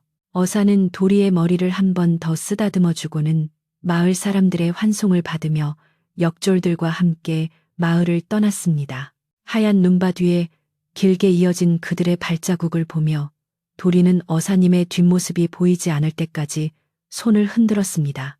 비록 만남은 짧았지만 어사님이 남기고 간 온기와 가르침은 도리의 가슴 속에 깊이 새겨져 평생 지워지지 않을 불씨가 되었습니다. 마을 사람들도 어사님이 사라진 산모퉁이를 향해 오랫동안 합장하며 감사의 인사를 올렸습니다. 바람이 불어와 나뭇가지에 눈을 털어내었지만 그 바람조차 이제는 차갑지 않고 시원하게 느껴졌습니다. 어사가 떠난 뒤 마을에는 많은 변화가 찾아왔습니다. 최 부자는 어사의 엄명대로 곡간을 열어 굶주리는 사람들에게 곡식을 나누어 주었고 자신의 잘못을 뉘우치며 한동안 두문불출했습니다. 그토록 거만하던 최 부자가 밭에 나가 직접 호미질을 하고 땀을 흘리는 모습은 마을 사람들에게 큰 충격이자 교훈이 되었습니다. 사람들은 최 부자를 비웃기보다는 죄를 뉘우치고 새 사람이 되려는 그를 조금씩 용서하며 받아주기 시작했습니다. 마을의 분위기는 예전의 삭막함에서 벗어나 서로 콩 한 쪽도 나누어 먹는 정겨운 인심으로 채워져 갔습니다. 도리의 삶 또한 완전히 달라졌습니다. 어사님이 남겨주신 돈으로 도리는 서당에 다니며 글을 배우기 시작했습니다. 낮에는 밭에 나가 일을 하고 밤에는 호롱불 아래서 책을 읽는 주경야독의 생활이 이어졌지만 도리는 조금도 힘들다고 불평하지 않았습니다. 오히려 배움의 즐거움에 눈을 뜬 도리의 눈동자는 밤하늘의 별처럼 초롱초롱 빛났습니다. 마을 사람들도 기특한 도리를 위해 십시일반으로 도움을 주었습니다. 사머리 아주머니는 도리의 밥을 챙겨주었고 박노인은 도리에게 농사짓는 법과 세상 사는 지혜를 가르쳐 주었습니다. 도리는 이제 더 이상 외톨이가 아니었습니다. 계절은 흘러 어느덧 얼음이 녹고 새싹이 돋아나는 봄이 찾아왔습니다. 도리네 집마당 구석, 지난 겨울 어사님이 밟고 지나갔던 자리에는 이름 모를 들꽃들이 피어났습니다. 도리는 밭을 갈면서 흙냄새를 맡을 때마다 그 춥고 배고팠던 겨울밤 옥수수 한 알이 만들어낸 기적을 떠올렸습니다. 그 옥수수 한 알은 단순히 배를 채우는 곡식이 아니라 도리의 인생에 심어진 희망의 씨앗이었던 것입니다. 도리는 밭고랑 사이에 옥수수 씨앗을 심으며 다짐했습니다. 이 옥수수가 자라 많은 열매를 맺듯이 자신도 무럭무럭 자라 세상에 유익한 사람이 되겠다고 말입니다. 세월은 유수와 같이 흘러 십수년이라는 시간이 지났습니다. 산골 마을의 초가집들은 번듯한 기와집으로 바뀌었고 마을 어귀에는 커다란 정자나무가 시원한 그늘을 들이우고 있었습니다. 어느 화창한 가을날 마을 입구로 관복을 차려입은 훤칠한 사내가 말을 타고 들어왔습니다. 그는 바로 장원급제하여 고을의 원님이 되어 돌아온 도리였습니다. 마을 사람들은 꽹과리를 치며 그를 환영했고 이제는 백발이 성성한 사머리 아주머니와 박노인은 덩실덩실 춤을 추며 눈물을 흘렸습니다. 아이고, 우리 도리가 원님이 되어 돌아왔어. 도리는 말에서 내려 마을 어르신들에게 큰 절을 올렸습니다. 그의 얼굴에는 어린 시절의 순박함이 여전히 남아 있었지만 그 위에는 세상을 품을 듯한 너그러움과 위엄이 더해져 있었습니다. 도리는 제일 먼저 자신이 살던 옛 집터로 향했습니다. 그곳은 이제 마을 아이들이 글을 배우는 학당으로 변해 있었고 마당 한가운데에는 작은 비석 하나가 세워져 있었습니다. 비석에는 일립지인 일리즈렌, 즉 하늘의 어질미라는 글귀가 새겨져 있었습니다. 도리가 어사님의 가르침을 기리기 위해 세운 것이었습니다. 도리는 원님이 된 후에도 초심을 잃지 않고 선정산점을 베풀었습니다. 그는 흉년이 들면 자신의 녹봉을 털어 백성들을 구제했고 억울한 일을 당한 사람의 사연을 귀담아 듣고 명쾌하게 해결해 주었습니다. 사람들은 그를 옥수수 원님이라고 불렀는데 이는 그가 옥수수 한 알로 운명을 바꾼 주인공이라는 뜻이기도 했고 옥수수 알처럼 촘촘하고 알차게 백성을 보살핀다는 칭송의 의미이기도 했습니다. 도리의 명성은 이웃 고을은 물론 한양에까지 널리 퍼졌고 임금님도 그의 효심과 충성심을 높이 사서 큰 상을 내리셨습니다. 어느 날 밤 업무를 마치고 책상에 앉아있던 도리는 서랍 깊숙한 곳에서 오래된 물건 하나를 꺼냈습니다. 그것은 십수년 전 어사님이 주셨던 옥수수 모양의 옥패였습니다. 세월의 흔적으로 반들반들해진 옥패를 만지작거리며 도리는 창밖의 달을 바라보았습니다. 달빛은 예나 지금이나 변함없이 온 세상을 비추고 있었고 어디선가 불어오는 바람 소리는 마치 어사님의 목소리처럼 들려왔습니다. 도리야, 잊지 마라. 네가 베푼 작은 친절이 세상을 바꾼다는 것을. 도리는 혼자 조용히 미소를 지으며 옥패를 가슴에 품었습니다. 도리는 늙은 사머리 아주머니를 자신의 관하로 모셔와 친어머니처럼 봉양하며 마지막까지 효를 다했습니다. 또한 과거 자신을 괴롭혔던 최부자의 자손들이 가세가 기울어 어려움을 겪자 그들을 탓하지 않고 몰래 도움을 주어 재기할 수 있도록 도왔습니다. 이러한 도리의 넓은 마음은 사람들의 입에서 입으로 전해져 먼 훗날까지도 이 마을의 자랑스러운 전설로 남게 되었고 아이들은 잠자리에 들 때마다 할머니에게서 옛날에 옥수수 한 알로 복을 받은 착한 아이가 있었단다 라는 이야기를 들으며 꿈을 키웠습니다. 이제 이야기는 끝을 향해 갑니다. 도리가 살던 그 산골 마을은 지금도 깊은 산속 어딘가에 평화롭게 남아있을지도 모릅니다. 봄이면 옥수수 싹이 트고 여름이면 푸른 잎이 물결치고 가을이면 황금빛 열매가 주렁주렁 매달리는 풍요로운 그곳 말입니다. 도리의 이야기는 우리에게 말해줍니다. 아무리 춥고 배고픈 겨울이라도 반드시 따뜻한 봄은 오기 마련이며 우리가 무심코 베푼 작은 친절 하나가 언젠가는 큰 복이 되어 돌아온다는 단순하지만 위대한 진리를 말이죠. 밤이 깊었습니다. 창밖에는 다시 고요한 바람이 불어와 나뭇가지를 흔들고 따뜻한 아랫목이 그리워지는 시간입니다. 오늘 밤 여러분의 꿈속에도 도리의 따뜻한 옥수수 숭늉 냄새가 스며들기를 바랍니다. 가진 것이 적더라도 마음만은 부자였던 도리처럼 넉넉하고 평온한 마음으로 깊은 잠에 드시길 바랍니다. 걱정은 잠시 내려놓고 도리가 느꼈던 그 아침의 따스한 햇살을 상상해 보세요. 세상은 생각보다 따뜻하고 내일은 오늘보다 더 좋은 일이 생길 것입니다. 모든 불이 꺼지고 세상이 잠든 이 시각, 도리도, 3월이 아주머니도, 그리고 하늘의 별이 된 어사님도 모두 편안히 쉬고 계실 겁니다. 여러분도 이제 무거운 눈꺼풀을 닫고 편안한 꿈나라로 여행을 떠나보세요. 꿈속에서는 배고픔도 슬픔도 없이 오직 달콤한 옥수수 향기와 따뜻한 온기만이 여러분을 감싸줄 것입니다. 잘 자요. 그리고 좋은 꿈 꾸세요.